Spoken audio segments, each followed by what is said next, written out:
No, but there are these, we're talking about expectations today. This whole month, we're talking about different challenges that we have in relationships. Now, these all show up in family relationships, but it's not just about family. This is not just about marriage or kids. This is not just about the people that live in your home. It also shows up in our friendships. It shows up in people that we work with and people in our neighborhoods as well. These are relationship dynamics. Now, we may experience the most tension in some of these areas with our families, with the people that you share a roof with or a house with or a bed with. And by that, I mean your kid who still climbs into bed with you in the middle of the night. There's these realities that we all have to face and we all have to navigate. And so we wanted to spend some time, and every year we spend a month just focusing specifically on relationships. And so today we're talking about expectations. I love movies. I love TV. I could just sit down and watch movies for hours and hours. And one of the things that movies really steered me wrong with was the beauty of childbirth. I remember, I think I've told this story maybe before, but I remember when we had our first son, it was obviously very difficult for me. And I was in the room just struggling along beside my wife. And I remember, in this idea, this kind of mindset that I had of what it would be like would be this like really beautiful, special, clean, thing. And I remember when my son was born and the doctor was like handing him to my wife, and I thought that I just thought it, but I actually said, is his head always going to stay that shape? Which my wife won't let me forget. That's the first thing I ever said about my son. And it didn't. It got really normal looking. But there's these expectations that were shaped by the movies that I had seen and kind of this idea of what that was. We have expectations as far as the way that we spend our time and holidays. How many of you guys, it's crazy how quickly we're coming up to Christmas. It's 10 weeks from Christmas, just so you guys know. So if you haven't already bought your presents, they're not coming, just so you know. And the ones you bought are probably out there on the water somewhere. But we have these Christmas expectations, especially when you get married and you start to kind of try and combine different families and what those routines look like. And I remember it was this last Christmas, we were invited over to Todd and Leanne's house. Leanne's our children's director, and said, hey, come over for Christmas lunch. Whenever you guys are done, just come over. We're going to make this, tons of food. It's going to be a lot of fun. I'm like, great. So my family, we're very relaxed on Christmas, and we don't really move too quickly. And so we kind of move through everything, and eventually we corral the kids and get them in the car wearing whatever they had been wearing for the last 24 hours, because that's what Christmas is. And then we got to Todd and Leanne's house for Christmas lunch. And literally, as we walk in the front door with my kids, wearing mismatched PJs and not even having shoes on, and we're just very comfortable, Leanne comes down the stairwell in a gown and does a little spin. No, I'm just kidding. But just Christmas lunch at their house was a very formal, everybody was wearing button-up shirts and matching shoes and all these types of things. We didn't have any of those things, But again, there's just expectations of well, some people, this is the way Christmas is. In their mind, there was no reason to tell us, you're going to look like idiots if you show up in your pajamas, because everybody would wear their nicest clothes for Christmas lunch. And in our minds, it was why would we put on anything uncomfortable? It's Christmas, So there's these expectations that we have. And then it's funny because we don't even realize half the time what we're saying and what we're thinking. Just this weekend, actually, on Friday, about a week ago, our refrigerator stopped working, which is always awesome. And we had a repair guy come out, and so we were at a wedding, and so we had one of our friends at the apartment to let him in and just kind of hang out there. And so he's working for a little while, and this thing has been out, like I said, for a week. We've been living out of a cooler in our kitchen, and I'm not sure the milk we've been drinking is still okay, but we've been just kind of powering through it. But anyways, he's halfway through this repair, and my friend is so kind and thoughtful, and she says, can I get you some water? And the guy legitimately says, is it cold? And she said, no, the refrigerator's broken. And the guy's like, oh, yeah, I just didn't know. And she's like, didn't know what? Literally, there's a refrigerator right here. We're paying you to fix this thing. There are just these realities, these experiences that we have where it seems obvious to us. It doesn't seem obvious to other people. There's these times that we think something is very clear, or it should obviously just be done a certain way, or we should communicate things at a certain time or in a certain manner. And these things feel so obvious to us, but somehow they don't actually play out that way. And this all has to do with expectations. We want to believe that there's one right way to see everything, to approach everything and interpret everything. And whenever there's a discrepancy, it's obviously their fault. It's the other person's fault. Like, no, my way makes sense. We dress up for lunch. Babies always look like this when they're newborns. Whatever the thing might be, we always want to try and figure out how it's the other person's fault. And the reality is that we all kind of wish that the people around us thought about things just like we do.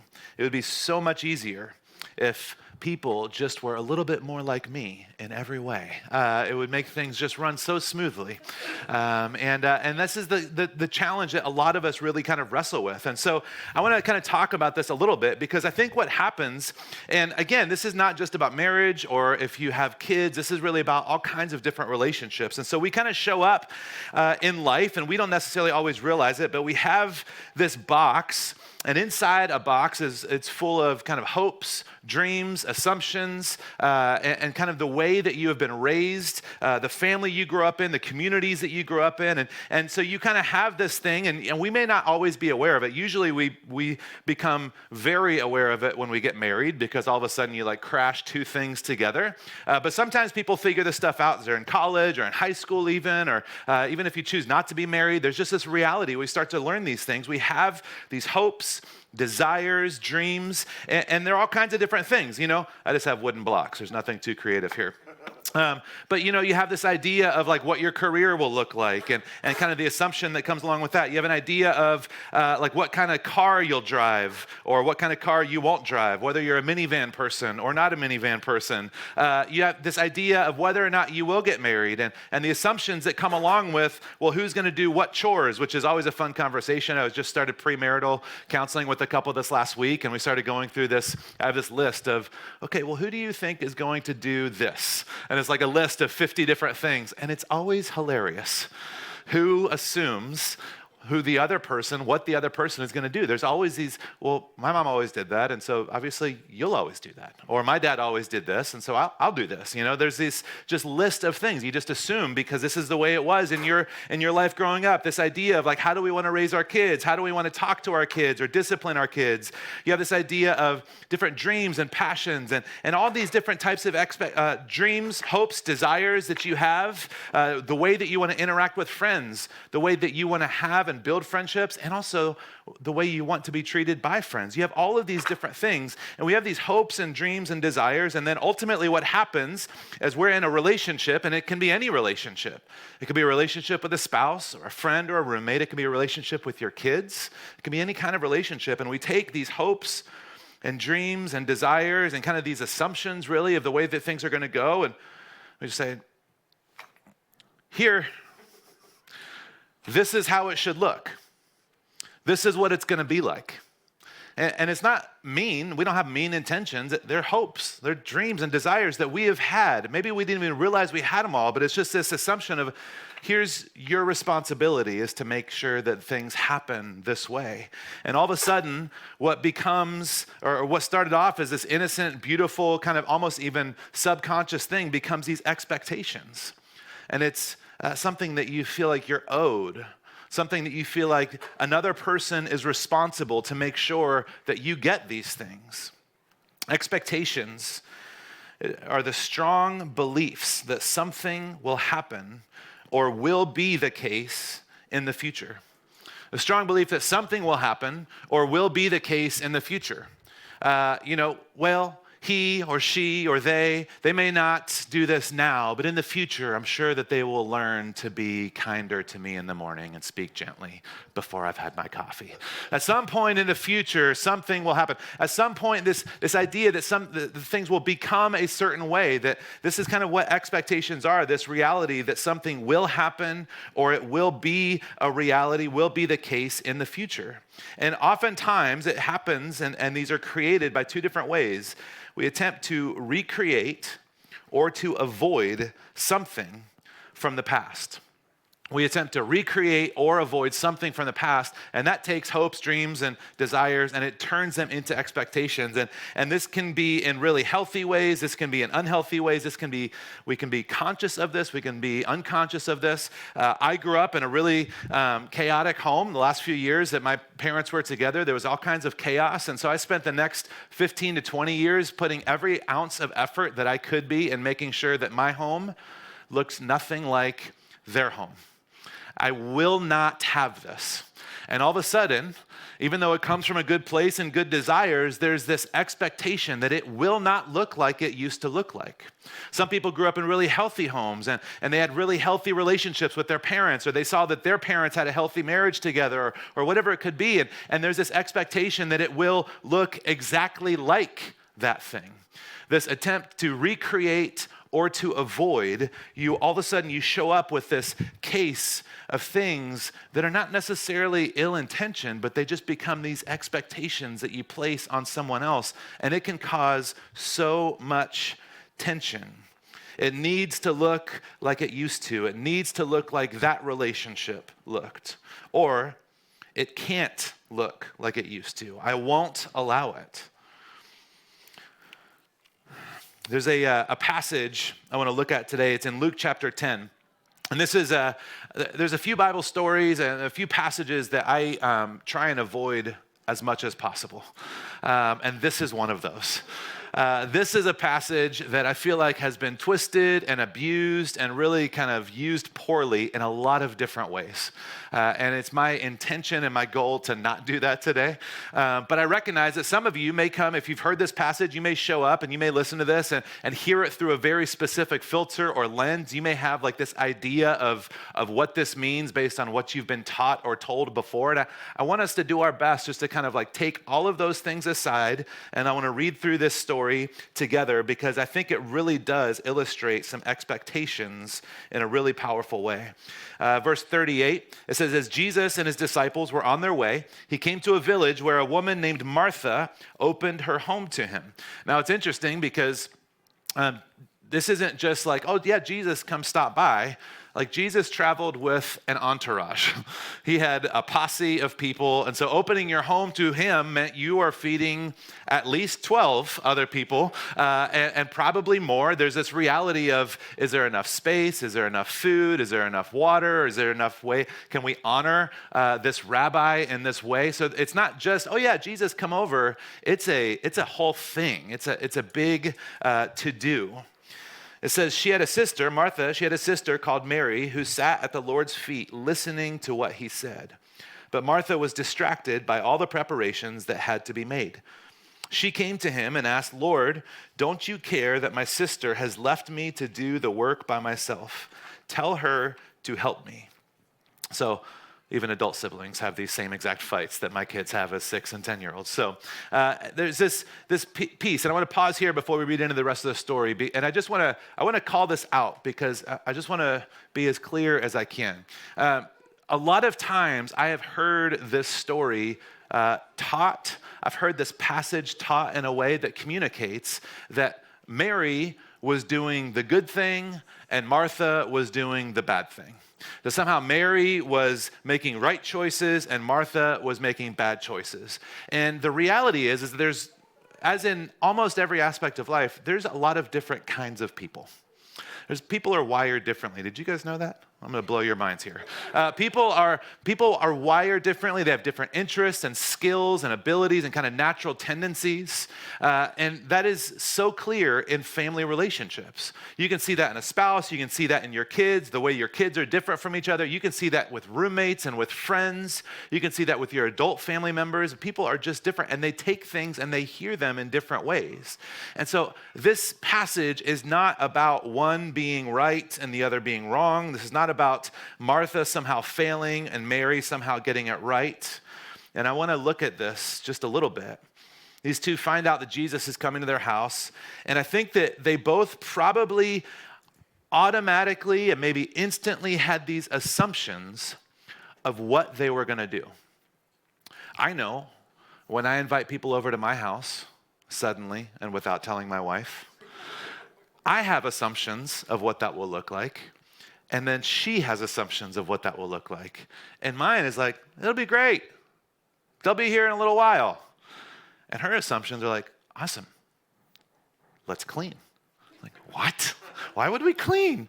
And it's not just cleaning, but it's this whole like, okay, I want to make sure that we are caring for our guests. Are there enough seats? Do we have enough food or drinks? Is the refrigerator working this week? Like whatever the things are. But it's not that she's wrong and I'm right, although she would say that I'm wrong and she's right. It's not that one or the other. It's just that we show up with different. I'm excited to hang out. And I don't even have to give a second thought to we'll figure it out. We've got something in those cupboards for sure. There's this natural difference that starts to happen. And I think that's what happens in this story. There is this kind of automatic assumption about what it means that Jesus and his entourage are coming because they are different people. And their perception of the situation, their idea of what's required from them is different. One sister thinks, I need to prepare. I want to get things ready. I want to make sure we have food, that there's enough space for everyone.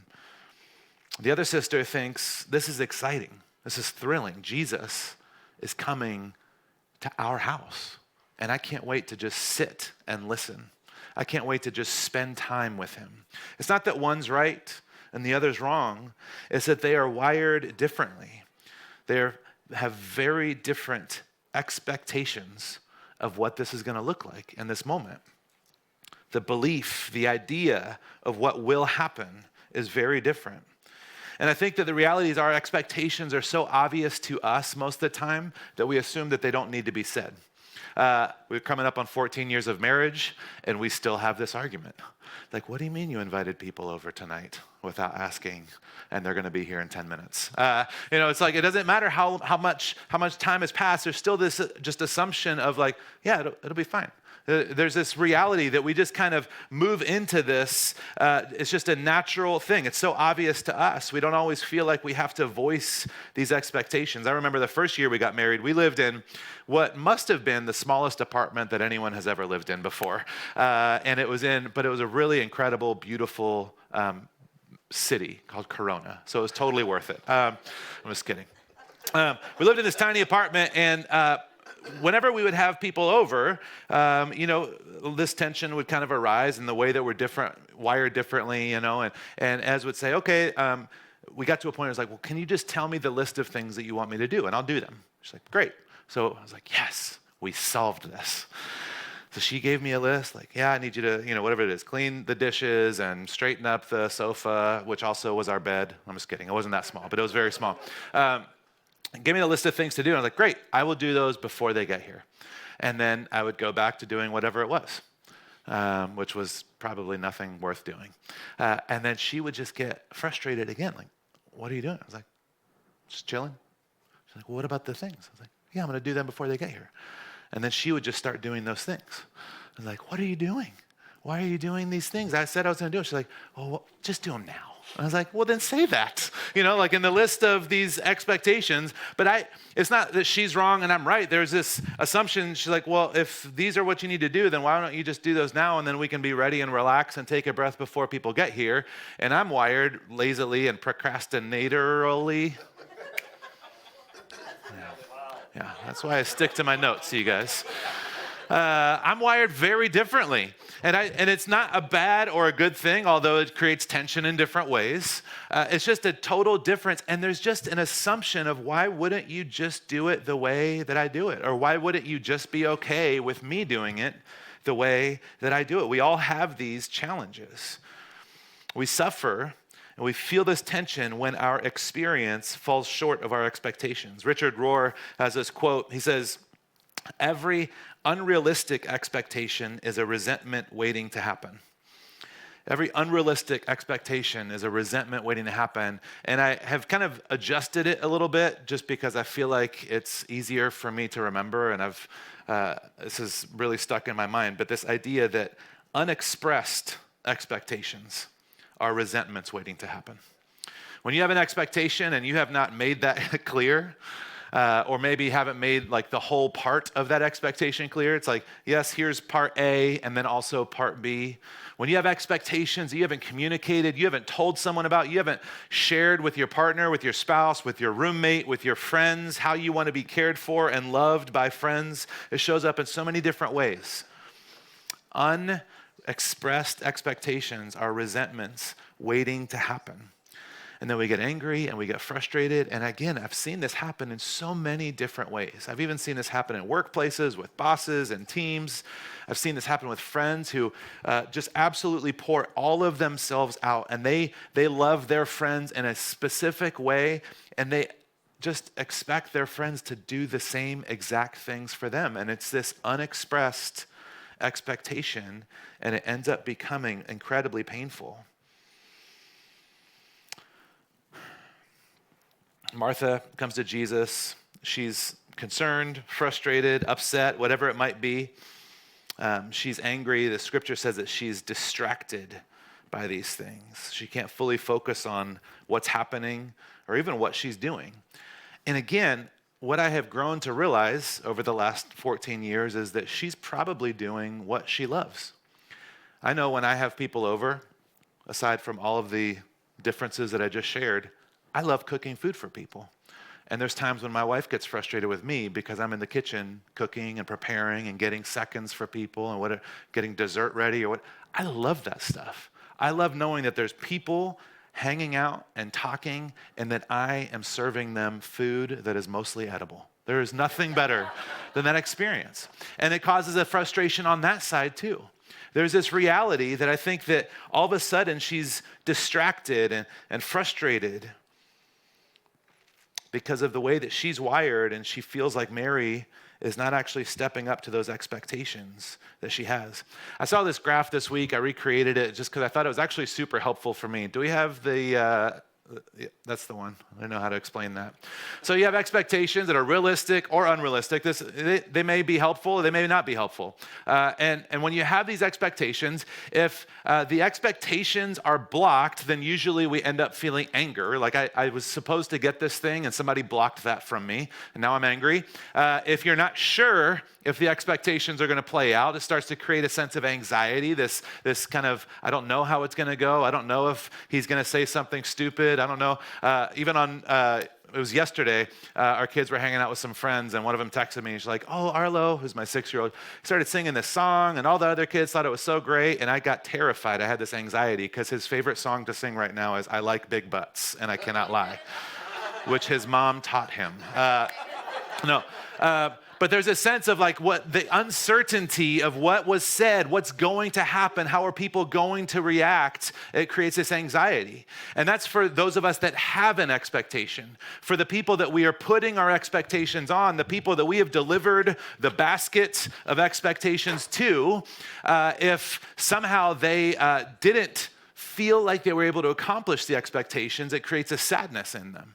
If they feel like somehow they missed it, it creates a sadness. And if they have failed somehow, there's oftentimes like a shame that comes of, oh my gosh, I had no idea that I was supposed, there's this shame that we can start to feel. It can be an incredibly painful thing when we have these assumptions of the way that things are going to go. We assume that people know exactly what we want, what we're looking for. It doesn't necessarily go that way, and it can cause damage for us, stress, strain on the relationships. It can cause challenges for other people. It's a really difficult thing. I don't know that I really need to articulate how difficult it is because we've probably all felt it one way or another.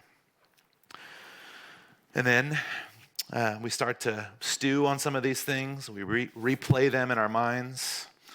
We, think things like if only they had, or they should have, or they shouldn't have.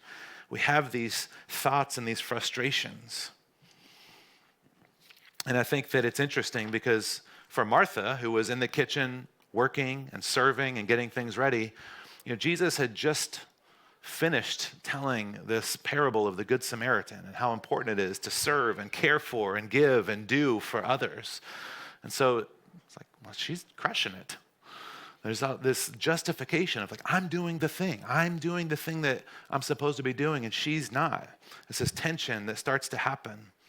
And I think that what happens is that Jesus starts to see the tension in verse 41. He says, Martha, Martha, you are worried and upset about many things, but few things are needed, or indeed only one, and Mary has chosen what is better, and it will not be taken away from her. Now, this is the part that I feel like has maybe been twisted in the past and used a little bit as like a weapon, especially for people that are wired a certain way. I think that the failure in this story is not about one person is doing and serving and preparing and the other one is sitting and contemplating and enjoying. I think that the failure is the tension that comes from assuming they need to do things the way that I'm doing things. They should be acting the way that I'm acting. They should be serving the way that I'm serving. They should be loving the way that I'm loving. They should be communicating the way that I'm communicating. There's this expectation that causes this tension that overflows, and Martha is just being fully herself in that, or Mary is being fully herself in that moment, and Martha has this frustration that Mary is not doing things the way that Martha wants to do things, the way that Martha thinks that things should be done. Mary's present in the moment. And I think that Martha's desire to dictate what she's doing is keeping her from connecting. I don't think Jesus is saying that sitting is better than serving, but that connecting is better than controlling. He used this word distraction earlier on in the story, and I wonder if he meant that it's not that we're distracted by work itself, but we're distracted by other people's failure to meet our expectations.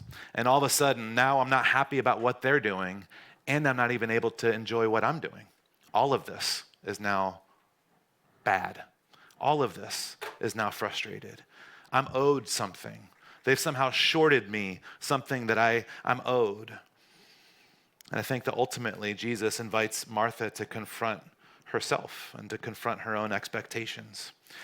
It's a challenging thing. It's challenging for all of us because it does show up differently in different relationships. And so it's always like, how do we find the illustration and how do we see a picture of what this looks like? But then what do we hold on to see change happen in our relationships, in our friendships, with our roommates, with our kids, with our adult siblings?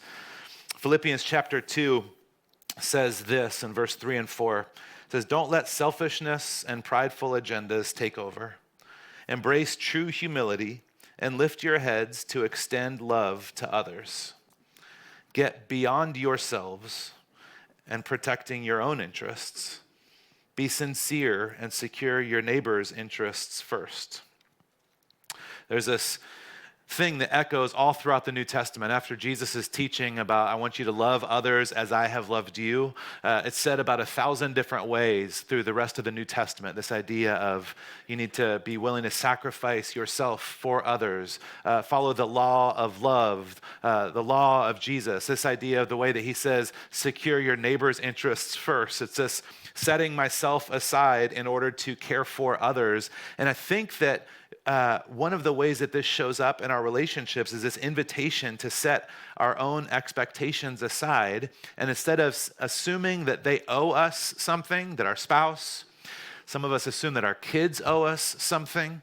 Some of us assume our friends owe us something. Instead of assuming that, it's saying, no, I'm going to set that aside. I'm going to remove this fake debt that I have created in my head, these expectations that they're responsible for, and let me focus on how I can serve them. I love the way it says, lift your heads to extend love towards others. So we need to recognize oftentimes that people may not have the same personality as you. Your kids may not have the same perspective as you. Your spouse may not have the same priorities as you. Your friends may not have the same pet peeves that you have. Your coworkers may not have the same capacity that you have, which means that they won't approach things exactly the way that you would approach things. And that's okay. The reality is it comes back to this unexpressed expectations, our resentments waiting to happen. Every single challenge that my wife and I have had around this idea of expectations, and this is just one of the easiest illustrations to use because she's not here. just kidding. I'm just kidding. I know you'll all tell me, you'll all rat me out. Well, not everybody, but every time we've come into this issue where it's like the communications, the expectations, every time we've shown up in this space, when we've started to talk about it and just say, well, this is what I would like it to be done this way or by this time or in this fashion, it always ends up somehow being resolved. There's this reality that it smooths things out in a way because all of a sudden things become clear. One of our campus pastors shared this idea this last week. He said, there are two truths about restaurants to help you keep your expectations of others in check. The first one is that you can't expect to be served something you didn't order. And the second one is you can't expect to be served something that's not on the menu. You can't assume that you're going to get something that you never ordered, although I've seen people fight with people about this. And you can't expect to be served something that's not on the menu.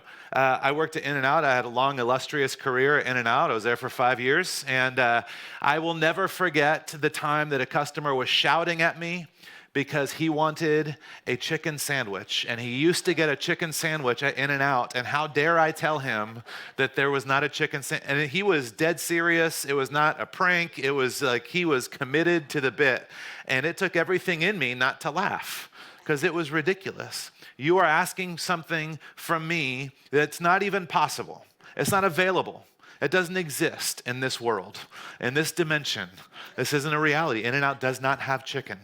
But this is somehow, we show up in our relationships this way. We expect things that we've never even asked for, and we expect things that may not even be possible. And so we need to ask ourselves, does this person know what I expect? Do my kids know what I expect of them? Am I able to navigate the reality of how they handle those expectations? Is my spouse, do my friends, do my siblings or parents, do they know? If I ask them, could they tell me what it is that I expect? Am I asking these people to give me something that they cannot give me? Am I enjoying them for who they are and what they uniquely offer? Am I insisting that they be someone that they're not? Donald Miller is an author, and he said, when you stop expecting people to be perfect, you can like them for who they are. I'm like, man, that is so true. I don't really expect people to be perfect. I'm not perfect.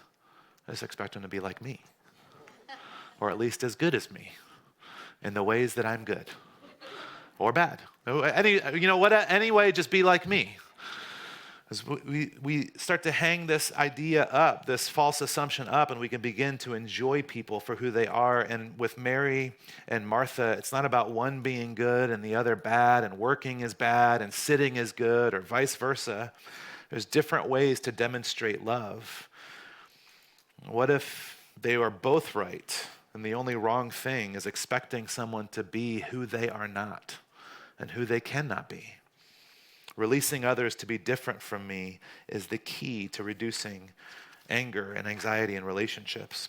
So just very practically, you guys can write these things down. There's nothing mind-blowing here, but we don't always think about it because these expectations are just pure good hopes, dreams, and desires that we have for our relationships. But there's three things that we can begin to do. Three kind of ways that we can talk about or think about our expectations. The first thing is that they must be expressed. Our expectations must be expressed. We got to say them. If you assume, need, require someone to treat you or communicate with you or show up in a certain way, you have to communicate that. They must be realistic. It's not a chicken sandwich from In-N-Out. It has to be something that they can do. They cannot solve your parents' issues.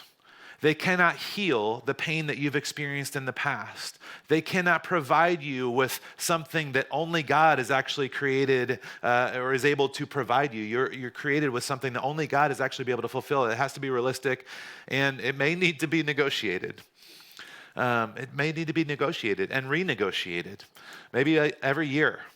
Maybe every 5 years. You end up in different seasons, and your kids end up in different stages, and you have different numbers of roommates, and there's different kinds of needs that are showing up and work expectations. And these things have to be renegotiated. What worked when we lived in a 400 square foot apartment 14 years ago does not work anymore. And a lot of times the tension comes because I'm still trying to play by those roles and the expectations have to be renegotiated. So there's an invitation for us not to assume or expect or require everyone to be exactly like us or feel like us, but there's an invitation for us to express our expectations, to be willing to negotiate what those look like and to make sure that they're realistic. And this shows up in every one of the relationships that we have. Let's pray together.